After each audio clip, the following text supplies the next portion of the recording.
Hi guys, welcome to Just Trying to Help a Sister Out, the video series where I talk to the women about what's on the minds of men. And I know, it's been a while, right? Yeah, well, I'm back. At least I hope I'm back. I missed you guys.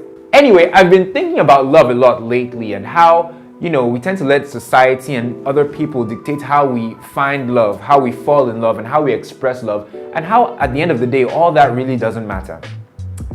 Earlier this week, on Monday to be precise, a friend of mine got married to a guy from a different country and actually from a different race. He's Caucasian. And if you live in Nigeria or in a developing country, chances are you know that means that there will be a lot of tongues wagging at the wedding.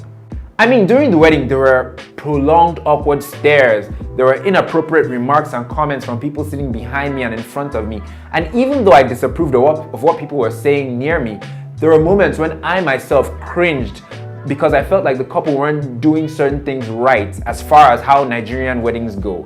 For example, when they were dancing to the altar or dancing to go and sign the register, I felt like the groom danced a little bit too much and that he should have been told to be more conservative with his dance steps. When the priest told him to kiss his bride, I felt like the kiss was a bit too deep and too long for our Nigerian conservative society. When they went to take their bridal portraits, the photographer in me came out and I was judging how they were taking their pictures, the angles they used, the background they used. I was just judging left, right, and center. But then eventually something dawned on me. As I looked at them, I realized that they looked really, really happy and they looked like they had things figured out. When he did his funny white boy dance, she followed his rhythm and she danced it out with him. After their long, deep kiss in front of the pastor, she had the biggest smile on her face and she looked lovingly into his eyes. When they were taking their portraits, aside from it being a bit sunny, they looked calm and extremely relaxed, and they took instructions from their photographer and everything was cool. I mean, it seemed as if they were totally oblivious of how unorthodox their love and their wedding looked to us guests.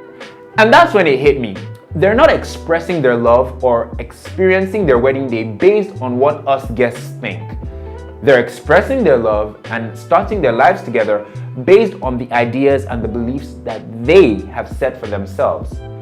Because when it comes to love and who you're going to spend the rest of your life with, society's terms and conditions really don't apply. Because let's face it, aside from the vows that you take before God, very little else that you do that day will have a direct effect on the success of your marriage. So why spend so much time trying to play out society's script?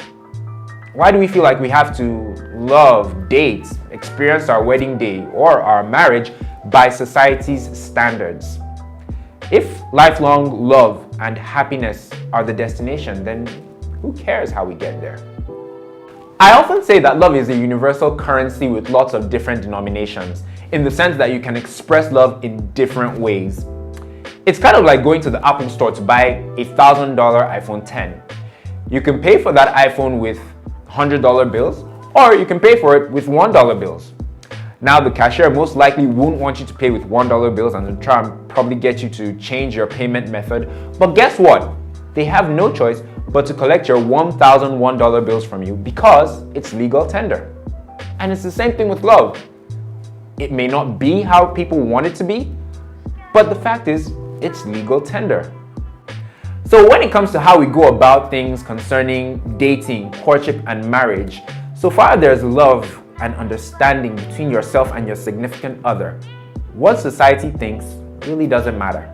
Now, the funny thing is that the same day of my friend's wedding was the day that Prince Harry and Meghan Markle's engagement news came out. And that's one example of an unconventional couple. I mean, he's a royal, she's American, she's slightly older, she's mixed race, she's a divorcee. But if it all works out, and if they are truly in love, then what will our opinions as a society on how they went about things matter? They won't. Well, that's it, guys. As I always say at the end of my videos, I'm not a therapist, a psychologist, a relationship coach, nothing of that nature. I'm just a guy with an opinion, and I just want you to love how you want to love. Screw society. Thanks for watching, guys. Remember to like this video if you enjoyed it, subscribe to the channel if you haven't done so already, and I will see you in the next one. Take care.